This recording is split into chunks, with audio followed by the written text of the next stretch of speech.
বাংলাদেশের মানুষ বাংলাদেশি জাতীয়তাবাদী রাজনীতিকে ধারণ করে এবং সেই জন্যই বিএনপির প্রতি তাদের এত দুর্বলতা। বিএনপিকে তারা ভালোবাসে। সেই ভালোবাসাকে কাজে লাগিয়ে বিএনপিকে আরও শক্তিশালী করতে হবে, দেশপ্রেমিক শক্তিগুলোকে শক্তিশালী করতে হবে এবং গণতন্ত্রের পক্ষের শক্তিগুলোকে শক্তিশালী করে ঐক্যবদ্ধ হয়ে এই ভয়াবহ যে দানব যারা গণতন্ত্রকে ধ্বংস করেছে, আমার স্বাধীনতার সার্বভৌমত্বকে বিপন্ন করছে, যারা আজকে মানুষের বিরুদ্ধে জনগণের বিরুদ্ধে অবস্থান নিয়েছে, তাদেরকে পরাজিত করতে হবে। আওয়ামী লীগ এখন গণশত্রুতে পরিণত হয়েছে। আওয়ামী লীগ এখন জনগণ থেকে সম্পূর্ণ বিচ্ছিন্ন হয়ে গেছে এবং সেই জন্যই তারা একের পর এক গণবিরোধী কাজগুলো করে চলেছে বন্ধুগণ। তাই আজকের দিনে আমরা একদিকে আরাফাত রহমান কোকো সাহেবের তার রুহের মাগফিরাত কামনা করব, তাকে স্মরণ করব, আরেকদিকে দেশনেত্রী বেগম খালেদা মুক্তির জন্য অতি দ্রুত আমরা সংগঠিত হয়ে আন্দোলনের মাধ্যমে তাকে আমরা মুক্ত করে নিয়ে আসবো। আমাদের নেতা তারেক রহমান সাহেবকে আমরা দেশে ফিরিয়ে আনবো। বন্ধুগণ, আজকে অনেক চক্রান্ত শুরু হয়েছে। এই চক্রান্তগুলো হচ্ছে বিএনপিকে দুর্বল করার জন্য। এই চক্রান্তগুলো হচ্ছে বিএনপিকে, যেটা এখন পর্যন্ত পারেনি, এর আগেও চেষ্টা করেছে বিএনপিকে বিভক্ত করে তার শক্তিকে ছোট করে দেওয়া। কোনোদিনই তারা সেটা পারবে না।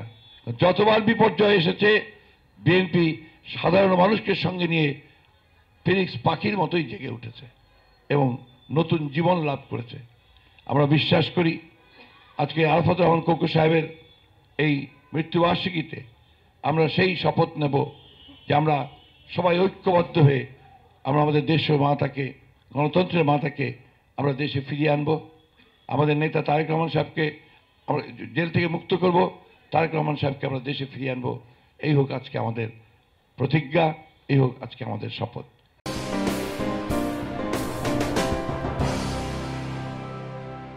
যে আমরা বলেছি পুলিশ বা দুদক যেই হোক না কেন তদন্তকালীন সময় যে সকল আলামতসমূহ জব্দ করবে এবং চার্জশিটে তার উল্লেখ থাকবে, অভিযোগ গঠন শুনানির পূর্বে আসামি পক্ষের আইনজীবীকে সেই সকল প্রমাণাদি বা কাগজপত্র অথবা ডকুমেন্ট যাই বলেন অথবা আলামত এগুলো সরবরাহ করতে হবে।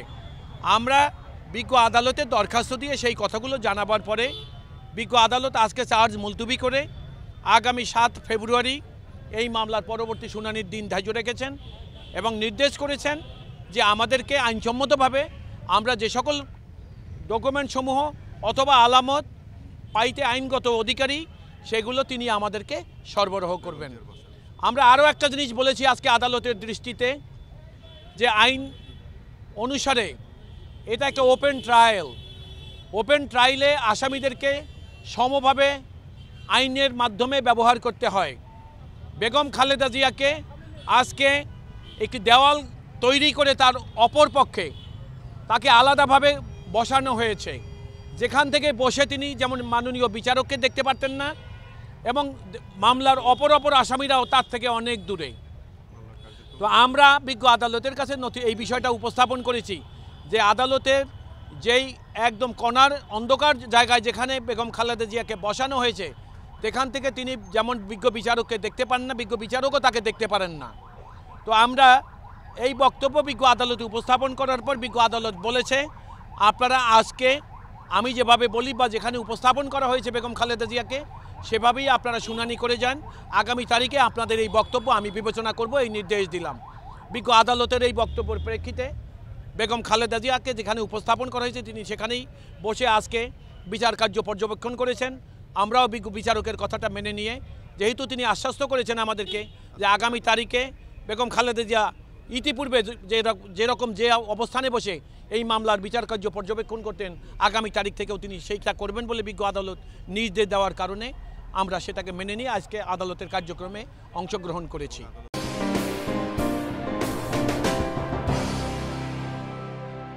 বিএনপি যা পারফরমেন্স আন্দোলন নির্বাচনে, তাতে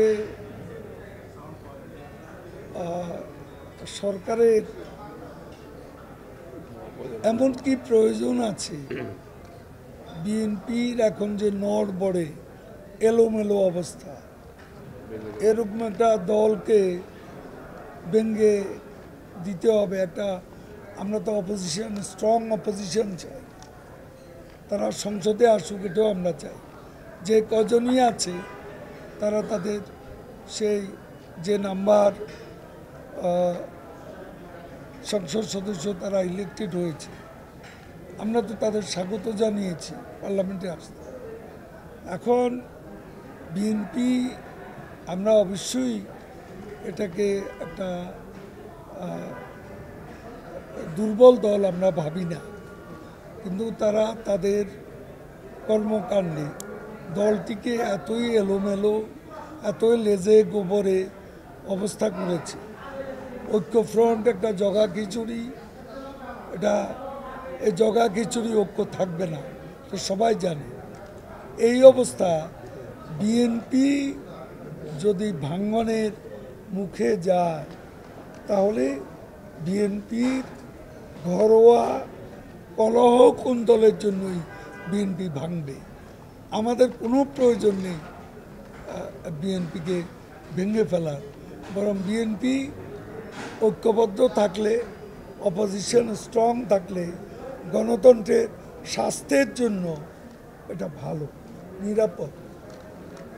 বিএনপি যদি ভাঙে, বিএনপির অভ্যন্তরীণ গোলযোগ, অভ্যন্তরীণ কলহ কুন্দলের জন্যই তারা ভাঙবে। তারা অলরেডি তাদের নেতারা ভিন্ন ভিন্ন সুরে কথা বলছে, তাদের নিজেদের মধ্যেই ভাঙনের সুর। তাদের ভাঙার জন্য যাদের নিজের ঘরেই শত্রু, তাদের সঙ্গে শত্রুতা করার জন্য বাইরের শত্রুর কোনো প্রয়োজন আছে বলে কেউ মনে করে না। এই যে বগুড়ার ঘটনা, আর নিত্যদিন তাদের অফিসে আপনারা যদি লক্ষ্য করেন দেখবেন একে অন্যকে হাতাহাতি, সরকারের দালাল বলা, এসব তাদের নিত্যদিনের ছবি।